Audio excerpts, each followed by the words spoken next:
I've come to learn that almost anybody can screw together an engine, but it takes somebody who really knows what they're doing to screw together an engine that spins to a high RPM, makes a ton of power, and survives. And it seems to me the more I learn about this stuff, the more I realize I don't know. And that's why in the past I went on about the ARP catalog, because they have all kinds of tech info to kind of bring you up to speed on critical fastener loads and how to properly install this stuff.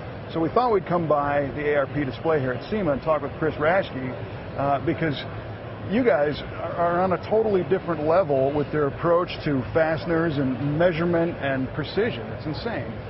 Well, yes, and we make the fasteners from scratch. We do in-house testing. We want to make sure that the fastener that we make for that application, whichever it may be, whether it's a Briggs & Stratton dragster or a Formula One car, that it's of the right material strength and be installed properly. I mean, I can't imagine the amount of pressure you're under, because you mentioned the Formula One car, top fuel, it's all your stuff. And if something fails and it's your fault, game over. Yeah, it only takes one bolt to fail to create a disaster on the track. Yeah, so it has to be right. Yes. And there's no better credibility than that, you know, I think. So what'd you guys bring out new here?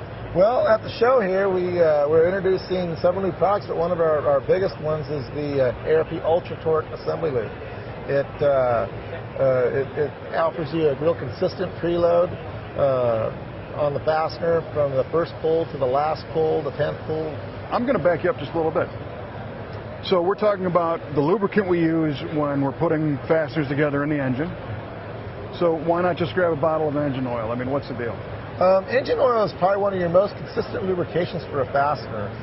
If you're trying to achieve, say, an 18,000-pound clamping load, we can formulate it with ARP Ultra Torque in the shop and say it's going to end up being 120 foot-pounds of torque to achieve that using ARP Ultra Torque. If you use 30-weight motor oil, your first pull you might be down around 14,000 pounds, and it could take you 7-8 pulls to get to that desired 18,000-pound clamping load, and then it might rise above or it might fall off depending on if there's galling or any kind of other friction that comes into play. Now, when you say pull, you're talking about installing the fastener, torquing it, loosening it up, and repeating that process. Yes, yes. And to build an engine properly, you want to repeat that process until you get the right load. Exactly, and you may be cycling a fastener.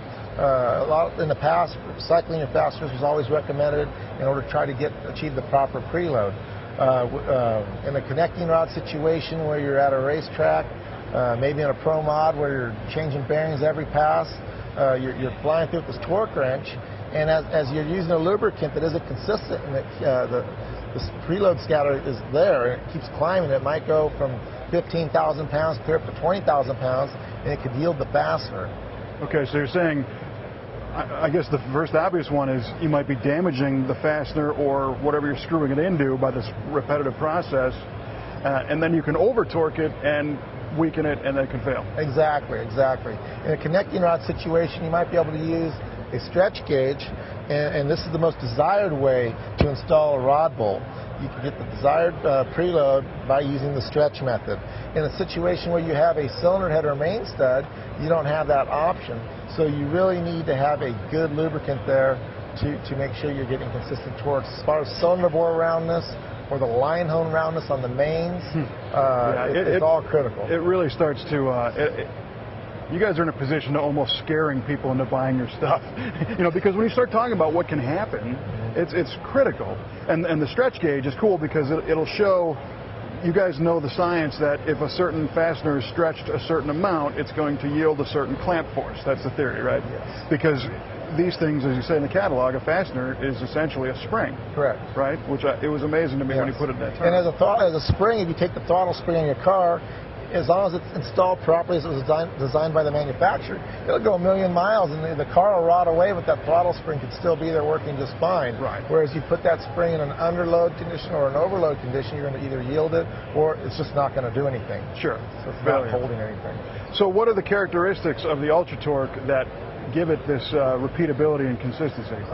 From the first pull to the 10th pull to the 15th pull, it stays within 5% of the desired clamp load that you want to achieve. So if we set that up at 120 foot-pounds, we know that's going to make 18,000 pounds, it's going to do that within 5% every single pull. So you're doing a line hone, every time you take the cap on off, it's going to be right back to that perfectly round bore. Because as you mentioned, when you start to torque that thing up, you're possibly distorting the block and the cylinder head and getting everything into its happy spot. It's very interesting stuff.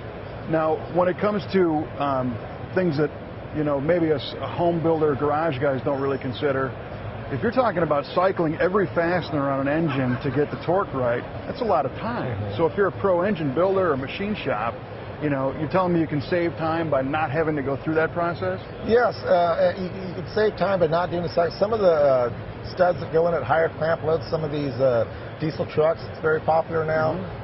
You know, you require those studs to be cycled maybe 3 times at 245 pounds per se. Your arm's real tired. Maybe you missed something. Takes a lot of time. So there is some time savings involved with using it. But the more important thing is the consistent clamping load.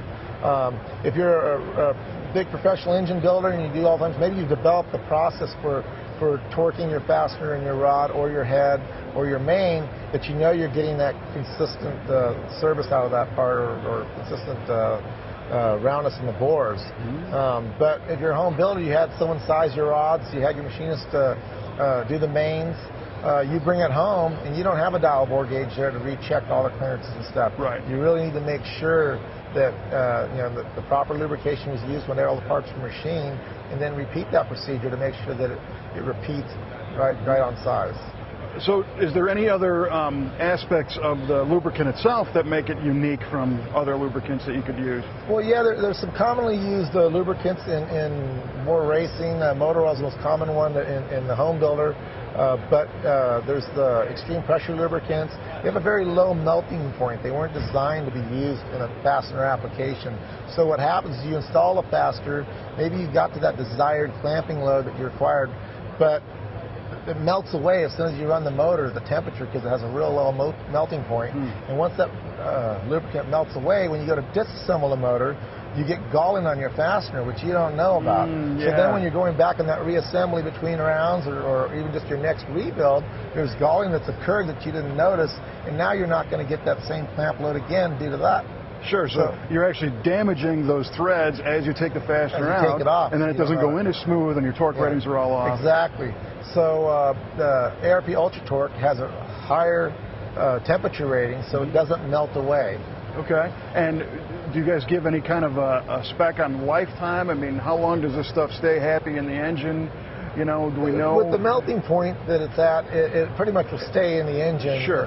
Unless you completely burn the thing down. Well, there's no other way for it to get out, I guess. You know, it's much higher than your oil will hold up to, so the lubricant should always remain there on the fasteners. Right on. So if I want to order up some of the new Ultra Torque, what am I looking? Your typical part retailers, high-performance part stores? Local speed shops, high-performance stores.